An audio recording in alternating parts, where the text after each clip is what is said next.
कुछ हथियार होता है, खास समय पर उसका उपयोग होता है। तो आज ये चुनाव आ रहा है, इसलिए सारे पुराने नए कार्यकर्ताओं को साथ लेकर लड़ने के लिए हम लोग तैयारी कर रहे हैं। और इसलिए मुझे भी इस चुनाव के इसमें कार्यक्रम में भाग लेने के लिए पूरा पार्टी के बताया गया। माननीय वरिष्ठ नेता माननीय गृह मंत्री जी जिनके नेतृत्व में बंगाल इतना आगे बढ़ा है, हम भी उनके नेतृत्व में काम किया है, तो खुद आकर के यहाँ सबको निर्देशित किया है कि किसको लगना है, क्या करना है। तो इसलिए मुझे भी बुलाया गया इसी काम में लगने के लिए। मैं तैयार हूँ। कोई स्पेसिफिक रोल दिया जाएगा आपको? अब वो तो आगे तय होगा।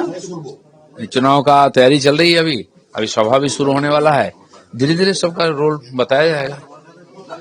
अभिषेक बैनर्जी ने कल कहा है कि चुनाव आयोग के पास जितने सारे सवाल तृणमूल कांग्रेस की तरफ से किया गया था, एक की जवाब भी नहीं मिला। और आज कल्याण बैनर्जी, तृणमूल कांग्रेस की और एक सांसद, उसने भी कहा है कि चुनाव आयोग का जो रोल है वो रोल सही नहीं है।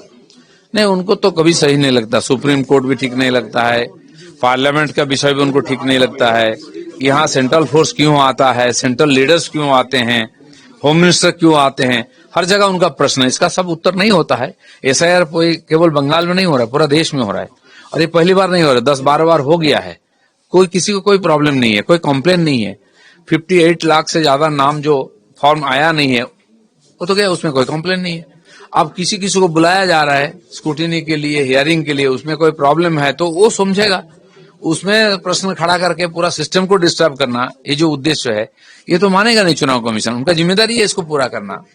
मतलब आपके नेतृत्व में हमने देखा कि बीजेपी के ज्यादा ही एमएलए सीट आए थे जब आप प्रेसिडेंट थे। आप नहीं है, बट आपकी रिस्पॉन्सिबिलिटी होगी चुनाव में काम करना। तो ऐसे में लगता है कि 2026 में ज्यादा सीटें आएंगी बीजेपी को?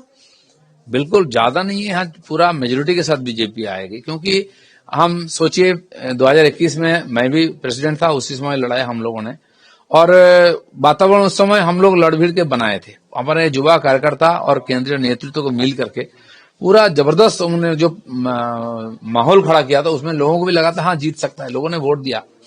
लेकिन उस समय हमारा संगठन भी नए नए थे, कार्यकर्ता भी नए थे। अभी 5 साल हम लोगों ने बहुत सारा अनुभव को एकत्रित किया है और कई चुनाव लड़े हैं। पार्टी का विस्तार भी हुआ है और उसी वातावरण से दूसरे पार्टी का भी बहुत सारा अनुभवी लीडर हमारे पास आए हैं। इसलिए पार्टी का गहराई भी बढ़ी है, विस्तार भी बढ़ा है। इस बार का चुनाव दूसरे ढंग से होगा। और टीएमसी पिछले 1-2 साल में जो घटना बंगाल में हुआ, उससे लोगों का टीएमसी के बारे में जो भ्रम था वो खत्म हो गया है। लोग परिवर्तन चाहते हैं और भाजपा पूरा ताकत लगा करके बंगाल में परिवर्तन लाएगी। आप तो एक कार्यक्रम है बीजेपी की तरफ से, ये क्या कार्यक्रम आप नहीं, अभी तो देखिए हमारे केंद्रीय नेता आ रहे हैं, सांगठनिक पूरी तैयारी कैसा है, कितना है, उसको निगरानी कर रहे हैं। दूसरा, हमारे स्ट्रीट कॉर्नर हर पंचायत स्तर तक, वार्ड स्तर तक बंगाल में चल रहा है। करीब 3,500-4 हजार स्ट्रीट कॉर्नर हो चुकी है।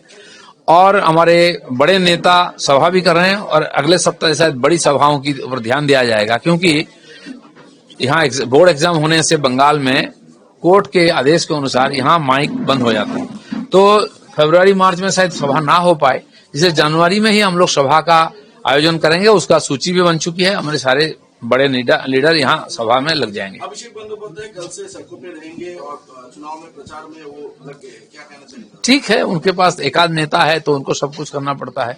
वो भी अपना प्रचार करें, लोगों के सामने जाकर विषय रखें और लोग निर्णय करेंगे कुछ सही है। हम तो यही चाहते हैं कि यहाँ लोकतांत्रिक जो परिवेश हो ठीक होना चाहिए, सब अपना विषय रखे, पब्लिक निर्णय ले। हुमायूं कबीर जब बाबरी मस्जिद बना रहा है, ममता बनर्जी के पीछे नहीं है, वो दुर्गांगन बना रही है। इसके साथ साथ नॉर्थ बेंगल में भी मंदिर बनाया जा रहा है, क्या कहना चाहिए? देखिए, अभी तक लोग जानते थे भारतीय जनता पार्टी मंदिर पॉलिटिक्स करता है। राम मंदिर हुआ, महाकाल हो गया, काशी विश्वनाथ का। अब टीएमसी सब कुछ छोड़ करके मंदिर मस्जिद के पॉलिटिक्स में आ गया है। আমাদের ভিডিও ভালো লাগলে লাইক এবং শেয়ার করুন। কমেন্ট সেকশনে গিয়ে জানান আপনাদের মতামত। আরো ভিডিও পেতে আমাদের চ্যানেল সাবস্ক্রাইব করুন এবং প্রতি মুহূর্তে খবরের আপডেট পেতে প্রেস করুন বেল আইকন।